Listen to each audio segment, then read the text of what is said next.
Hello every one. ഇന്ന് നമുക്ക് ഒരു ഇമെയിൽ ഐ ഡി എങ്ങനെയാണ് മൊബൈലിൽ ആക്ടിവേറ്റ് ചെയ്യുന്നത്, ഗൂഗിൾ ക്ലാസ് റൂമിൽ എങ്ങനെയാണ് സ്റ്റുഡൻസ് ജോയിൻ ചെയ്യുന്നത്, ഈ രണ്ട് കാര്യങ്ങൾ കാണാം. Okay, email I D activate ചെയ്യാനായിട്ട് ആദ്യം തന്നെ ഗൂഗിൾ എടുക്കുക. ഗൂഗിൾ എടുത്ത ശേഷം ഇപ്പം നിങ്ങൾക്ക് കാണാൻ പറ്റും റൈറ്റ് സൈഡിൽ, എൻ്റെ സ്ക്രീനിൻ്റെ റൈറ്റ് സൈഡിൽ ടോപ്പിൽ ഒരു സർക്കിള്, അതിനകത്ത് ഒരു പ്രൊഫൈൽ പിക്ചർ ഒരു സർക്കിൾ കാണാം. ഇതേപോലെ നിങ്ങളുടെ മൊബൈലിൽ ഒരു സർക്കിൾ ഉണ്ടാവും. ഇത് പ്രസ് ചെയ്യുമ്പോൾ നിങ്ങൾക്ക് ആഡ് അനദർ അക്കൗണ്ട് എന്ന് പറഞ്ഞൊരു ഓപ്ഷൻ വരും. അതിൽ പ്രസ് ചെയ്യുക.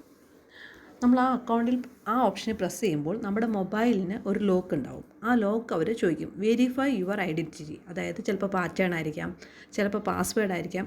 എന്ത് വന്നാലും ജി സ്യൂട്ട് അക്കൗണ്ട് ആക്ടിവേറ്റ് ചെയ്യുന്നതിന് നമുക്ക് മൊബൈലിൽ ഒരു പാസ്വേഡ് നിർബന്ധമായിട്ടും വേണം. പാറ്റേണോ പാസ്വേഡോ എന്തെങ്കിലും, അല്ലെങ്കിൽ തമ്പോ എന്തെങ്കിലും ഒരു ടൈപ്പ് ലോക്ക് ഉണ്ടെങ്കിൽ മാത്രമേ അക്കൗണ്ട് പ്രോപ്പറായിട്ട് മൊബൈലിൽ വർക്ക് ചെയ്യുള്ളൂ. ഓക്കെ, അതുപോലെ ഞാനിവിടെ സെക്യൂരിറ്റി എൻ്റെ തമ്പ് കൊടുത്തു. അതിനുശേഷം വെയിറ്റ് ചെയ്യുന്നു. അപ്പോൾ ഇമെയിൽ ഐ ഡി ചോദിച്ചു. ഇവിടെ ഞാൻ ആക്ടിവേറ്റ് ചെയ്യാൻ പോകുന്ന ഇമെയിൽ ഐ ഡി ടൈപ്പ് ചെയ്യുന്നു. ഞാൻ ആക്ടിവേറ്റ് ചെയ്യാൻ പോകുന്ന email I D Jincy Paulose സാപ്സ് കിഴക്കമ്പലം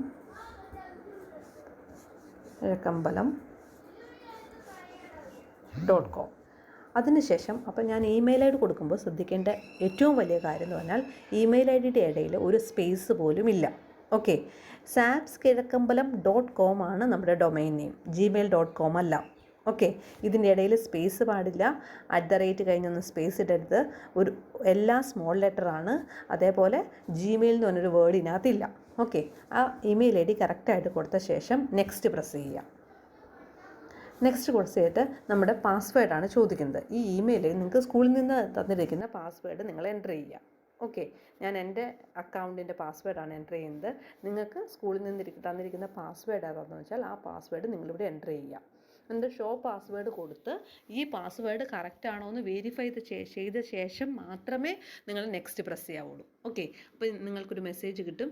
ഈ ഗൂഗിളിൻ്റെ ടേംസ് ആൻഡ് കണ്ടീഷൻസ് ആണ്. ഞാനത് എഗ്രി ചെയ്യുന്നു എന്ന് കാണിക്കാൻ ഐ എഗ്രി എന്ന് പറഞ്ഞ ബട്ടണിൽ പ്രസ് ചെയ്തു. ഓക്കെ, അപ്പോൾ നമ്മുടെ മൊബൈലിൽ ഈ ഇമെയിൽ ഐ ഡി ആക്ടിവേറ്റ് ആവുന്നു. ഓക്കെ, ഗൂഗിൾ സർവീസസ് എല്ലാം ഓപ്പണായി ഇമെയിൽ ഐ ഡി മൊബൈലിൽ ആക്ടിവേറ്റ് ആവുന്നു. അങ്ങനെ ഇമെയിൽ ഐ ഡി മൊബൈലിൽ ഇമെയിൽ ഐ ഡി ആക്ടിവേറ്റ് ആയോ എന്നറിയാൻ വീണ്ടും നമ്മൾ ആ ടോപ്പിലെ റൈറ്റ് സൈഡിൽ ടോപ്പിലുള്ള സർക്കിളിൽ പ്രസ് ചെയ്യുന്നു. അപ്പോൾ അവിടെ എൻ്റെ ഇമെയിൽ ഐ ഡി കാണാൻ പറ്റും. കണ്ടോ, ആ ഇമെയിൽ ഐ ഡി മാത്രമാണ് വന്നത്, അവിടെ പേര് വന്നിട്ടില്ല.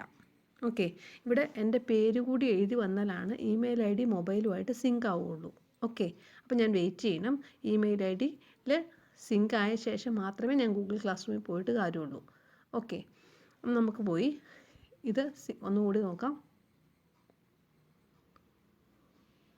കണ്ടോ, ഇപ്പോൾ ജിൻസി പൗലോസ് എഴുതി വന്നു. അപ്പോൾ എൻ്റെ മൊബൈലിൽ ഇമെയിൽ ഐ ഡി സിങ്കായി. എൻ്റെ മൊബൈലിൽ ഈ ഇമെയിൽ ഐ ഡി ആക്ടിവേറ്റ് ആയി. അങ്ങനെ ആക്ടിവേറ്റ് ആകുമ്പോൾ അവിടെ പേര് എഴുതി വരാൻ പറ്റുന്നു. കുറച്ച് മുമ്പ് വരെ നമുക്ക് പേര് കാണാൻ പറ്റുന്നില്ല, മെയിൽ ഐ ഡി മാത്രമേ കാണാൻ പറ്റുന്നുള്ളായിരുന്നു. ഇപ്പോൾ നമുക്ക് പേര് കൂടി കാണാം. ഓക്കെ, അതിനുശേഷം നമ്മൾ ഈ വിൻഡോ ഒന്ന് പുറത്തു പോകുന്നു. Google class room play store എടുക്കുന്നു. പ്ലേ സ്റ്റോറിൽ നിന്ന് ഗൂഗിൾ ക്ലാസ് റൂം ഡൗൺലോഡ് ചെയ്യണം. പ്ലേ സ്റ്റോറിൽ നിന്ന് ഗൂഗിൾ ക്ലാസ് റൂം ഡൗൺലോഡ് ചെയ്യണം. ഗൂഗിൾ ക്ലാസ് റൂം ഡൗൺലോഡ് ചെയ്യണം. എൻ്റെ കയ്യിൽ ഓൾറെഡി ഇൻസ്റ്റോൾഡ് ആണ്, അതുകൊണ്ട് രണ്ടാമത് ഇൻസ്റ്റാൾ ചെയ്യാൻ പറ്റില്ല. അപ്ഡേഷൻസ് അല്ലെങ്കിൽ അപ്പം ഓൾറെഡി ഇൻസ്റ്റാൾ ചെയ്തവരും വീണ്ടും ടൈപ്പ് ചെയ്തിട്ട് അപ്ഡേഷൻ ചെയ്യാനുണ്ടോ എന്ന് ചെക്ക് ചെയ്യണം. അപ്പം അപ്ഡേറ്റഡ് അല്ലെങ്കിൽ ഇവിടെ നമുക്ക് അപ്ഡേറ്റ് എന്ന് പറഞ്ഞ ഓപ്ഷൻ വരും.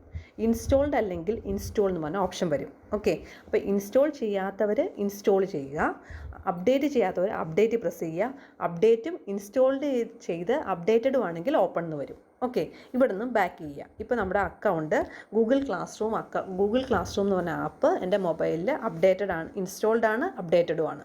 ഓക്കെ, ഇനി ഞാൻ ക്ലാസ് റൂം എടുക്കുക. ക്ലാസ് റൂം എടുക്കുമ്പോൾ ഗൂഗിൾ ക്ലാസ് റൂം എന്നൊരു ഓപ്ഷൻ എടുക്കുമ്പോൾ ഗൂഗിൾ ക്ലാസ് റൂം എടുത്ത ശേഷം നമ്മൾ ടോപ്പിലെ സർക്കിളിൽ പ്രസ് ചെയ്യുമ്പോൾ നമ്മുടെ കുട്ടിയുടെ അക്കൗണ്ട് ഇപ്പോൾ ഞാൻ ആഡ് ചെയ്തത് ജിൻസി പൗലോസ് @സാപ്സ് കിഴക്കമ്പലം. ഇത് പ്രസ് ചെയ്യുമ്പോൾ അതിനകത്ത് ജോയിൻ എന്ന് പറഞ്ഞൊരു ബട്ടൺ കാണാൻ പറ്റും. നമുക്ക് ഏതെങ്കിലും ഒരു ക്ലാസ്സിൽ ആഡ് ചെയ്യാനെങ്കിൽ ആക്സെപ്റ്റ് ഉണ്ടോ, ആക്സെപ്റ്റ് ഓർ ഡിക്ലൈൻ അല്ലെങ്കിൽ ജോയിൻ എന്നായിരിക്കും വരുന്നത്. ഈ ആക്സെപ്റ്റ് പ്രസ് ചെയ്ത് കഴിഞ്ഞാൽ ഞാൻ ഈ ക്ലാസ്സിലെ ഒരു മെമ്പറായി. ഓക്കെ, ഇങ്ങനെ മെമ്പർ ആയി കഴിഞ്ഞ് കഴിഞ്ഞാൽ നമുക്ക് പിന്നെ കാണുന്നത് എങ്ങനെയാണെന്ന് വെച്ചാൽ സ്റ്റുഡൻറ്റ് വ്യൂ ഞാൻ കാണിച്ചു തരാം. എൻ്റെ ക്ലാസ്സിലെ സ്റ്റുഡൻറ്റ് വ്യൂ ഞാൻ കാണിച്ചു തരാം. സ്റ്റുഡൻ്റായിട്ട് നമ്മൾ വ്യൂ ചെയ്യുമ്പോൾ നമുക്ക് ഇങ്ങനെയായിരിക്കും ഒരു വിൻഡോ വരുന്നത്. ഓക്കെ, ഇതിൻ്റെ താഴെ 3 ബട്ടൺസ് ഉണ്ട്: stream, class work, people. Okay, ഇതിനകത്ത് എന്ത് മെസ്സേജ് വന്നാലും ഈ ഫ്രണ്ട് ഏരിയയിൽ വരും. പിന്നെ നമുക്ക് നമ്മുടെ കുട്ടിയുടെ പേര് കാണാൻ പറ്റില്ല, അത് ഇമെയിൽ ID കൂടെ ഉണ്ട്. ഈ കുട്ടിയുടെ ക്ലാസ്സിൽ പഠിക്കുന്ന കുട്ടികൾ ഏതൊക്കെയാണെന്ന് പീപ്പിൾ എന്ന് പറഞ്ഞ ഓപ്ഷൻ എടുത്തു കഴിഞ്ഞാൽ ആരൊക്കെയാണ് ഈ ക്ലാസ്സിൽ പഠിക്കുന്ന ക്ലാസ്മേറ്റ്സ്, കുട്ടിയുടെ കൂടെ പഠിക്കുന്ന ക്ലാസ്മേറ്റ്സ് ആരൊക്കെയാണെന്ന് നമുക്ക് കാണാനായിട്ട് പറ്റും. അതേപോലെ ടീച്ചേഴ്സ് ആരൊക്കെയാണെന്ന് ടീച്ചേഴ്സ് എന്ന് പറഞ്ഞ വിൻഡോൻ്റെ താഴെ വരും. ഓക്കെ, എനിക്ക് അടുത്ത വേറൊരു മെയിൽ ID കൂടി ഈ മൊബൈലിൽ ആക്ടിവേറ്റ് ചെയ്തിട്ടുണ്ടെന്ന് വിചാരിച്ചോ. ഓക്കെ, അതെങ്ങനെ ആക്ടിവേറ്റ് ചെയ്യും? വീണ്ടും നമ്മൾ ആദ്യം പറഞ്ഞ പോലെ തന്നെ ഗൂഗിളിൽ പോകുന്നു, ആഡ് അക്കൗണ്ട് കൊടുക്കുന്നു, അടുത്ത കുട്ടിയുടെ ഇമെയിൽ ID കൊടുക്കുന്നു. അങ്ങനെ നമുക്ക് ആ ഇമെയിൽ ID മൊബൈലിൽ ആക്ടിവേറ്റ് ചെയ്യണം.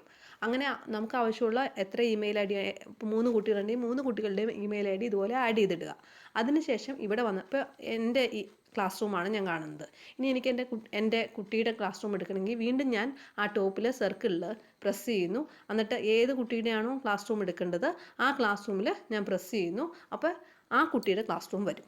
ഓക്കെ, അങ്ങനെ ഒന്നിൽ കൂടുതൽ അക്കൗണ്ട് നമുക്ക് മൊബൈലിൽ ആക്ടിവേറ്റ് ചെയ്യാം. അപ്പോൾ ഒരു അക്കൗണ്ടിൽ നിന്ന് അടുത്ത അക്കൗണ്ടിലോട്ട് ക്ലാസ് റൂം കാണണമെങ്കിൽ, അടുത്ത അക്കൗണ്ടിൻ്റെ ക്ലാസ് റൂം കാണണമെങ്കിൽ മേളിലെ സർക്കിൾ സ്വിച്ച് അക്കൗണ്ട്, ആ സർക്കിൾ എന്ന് പറയുന്നത് സ്വിച്ച് അക്കൗണ്ടിനുള്ള ഓപ്ഷനാണ്. സ്വിച്ച് അക്കൗണ്ട് എന്നുള്ള ആ സർക്കിളിൽ നമ്മൾ റൈറ്റ് സൈഡിൽ ടോപ്പിൽ ഒരു സർക്കിളുണ്ട്. ആ സർക്കിളിൽ പ്രസ് ചെയ്യുമ്പോൾ ആ ക്ലാസ്സിൻ്റെ മെയിൽ ID, ആ ക്ലാസ്സിൻ്റെ ഇപ്പോൾ ഈ ക്ലാസ്സിൻ്റെ ഈ ഇമെയിൽ IDയുടെ ക്ലാസ്സസാണ് നമ്മളിപ്പോൾ കാണുന്നത്. അങ്ങനെ നമ്മൾ ഏത് ഇമെയിൽ ID പ്രസ് ചെയ്താലും ആ ഇമെയിൽ IDയിൽ ക്ലാസ് റൂംസ് അവൈലബിൾ ആണെങ്കിൽ ആ ക്ലാസ് റൂംസ് ഡിസ്പ്ലേ ചെയ്ത് വരും. അപ്പോൾ ഒന്നിൽ കൂടുതൽ മെയിൽ ID ഒരു മൊബൈലിൽ ആക്ടിവേറ്റ് ചെയ്യാം. അതേപോലെ തന്നെ ആദ്യം തന്നെ നമ്മൾ ഗൂഗിളെടുത്ത് എല്ലാ ഇമെയിൽ ID ആക്ടിവേറ്റ് ചെയ്യണം. അതിനുശേഷം വേണം നമ്മൾ ക്ലാസ് റൂമിൽ വന്നിട്ട് സ്വിച്ച് ചെയ്യാൻ. ഓക്കെ, അല്ലാതെ ഇമെയിൽ ID ആക്ടിവേറ്റ് ചെയ്യാതെ ഒരിക്കലും ഗൂഗിൾ ക്ലാസ് റൂമിൽ സ്വിച്ച് ചെയ്താൽ നമുക്ക് കിട്ടത്തില്ല. ഓക്കെ, അത് ക്ലിയർ ആണല്ലോ. അതേപോലെ നമ്മൾ ഒരു ഫോണിൽ നിന്ന് വേറൊരു ഫോണിലേക്ക് മാറിയെങ്കിൽ ആ പുതിയ ഫോണിൽ ആദ്യം ഇമെയിൽ ID ആക്ടിവേറ്റ് ചെയ്യണം. ഗൂഗിളിൽ പോയി ആഡ് അക്കൗണ്ട് കൊടുത്ത് ആക്ടിവേറ്റ് ചെയ്ത ശേഷം മാത്രമേ ഗൂഗിൾ ക്ലാസ് റൂം ഇൻസ്റ്റാൾ ചെയ്തിട്ട് നമ്മൾ ഗൂഗിൾ ക്ലാസ് റൂമിൽ ഇമെയിൽ ID ആ പർട്ടിക്കുലർ ഇമെയിലിലേക്ക് സ്വിച്ച് ചെയ്ത് കഴിയുമ്പോൾ നമുക്ക് ക്ലാസ് റൂംസ് കാണാൻ പറ്റും. ഓക്കെ, ഒരു മൊബൈലിൽ ഗൂഗിൾ ക്ലാസ് റൂം ഉണ്ടെന്ന് വിചാരിച്ച് വേറൊരു മൊബൈലിൽ ഗൂഗിൾ ക്ലാസ് റൂം ചെയ്യാൻ പറ്റാതെ ഇല്ല. ഒരു മൊബൈൽ, ഇപ്പോൾ അമ്മയുടെ മൊബൈലിൽ ഗൂഗിൾ ക്ലാസ് റൂം നമ്മൾ ആക്ടിവേറ്റ് ചെയ്തിട്ടുണ്ടാവും. നമുക്ക് നമ്മുടെ മൊബൈലിലൂടെ ചെയ്യണമെങ്കിൽ അതിനകത്തും ഇമെയിൽ ID ആക്ടിവേറ്റ് ചെയ്തിട്ട് അതിനകത്തും ക്ലാസ് റൂമിൽ നമുക്ക് കാണാൻ സാധിക്കുന്നതായിരിക്കും. ഓക്കെ, ക്ലിയർ ആണല്ലോ. ഇങ്ങനെയാണ് നമ്മൾ ഗൂഗിൾ ഇമെയിൽ ID മൊബൈലിൽ ആക്ടിവേറ്റ് ചെയ്ത് ഗൂഗിൾ ക്ലാസ് റൂമിൽ ജോയിൻ ചെയ്യുന്നത്. ഓക്കെ, ഇമെയിൽ ID ആക്ടിവേറ്റ് ചെയ്ത ശേഷം പ്രത്യേകം ശ്രദ്ധിക്കുക, നിങ്ങളുടെ അക്കൗണ്ട്, ഗൂഗിളിലെ അക്കൗണ്ട് ഒരിക്കലും കുട്ടികളുടെ അക്കൗണ്ട് ആയത് നിങ്ങളുടെ പാരൻസിൻ്റെ അക്കൗണ്ട് സെറ്റ് ചെയ്യുക. ഓക്കെ, കുട്ടികളുടെ അക്കൗണ്ടാണോ ഇവിടെ കിടക്കുന്നതെങ്കിൽ അത് മാറ്റിയിട്ട് പാരൻസിൻ്റെ അക്കൗണ്ട് ആക്കിയിട്ട് സെറ്റ് ചെയ്യേണ്ടതാവുന്നു. ക്ലിയർ?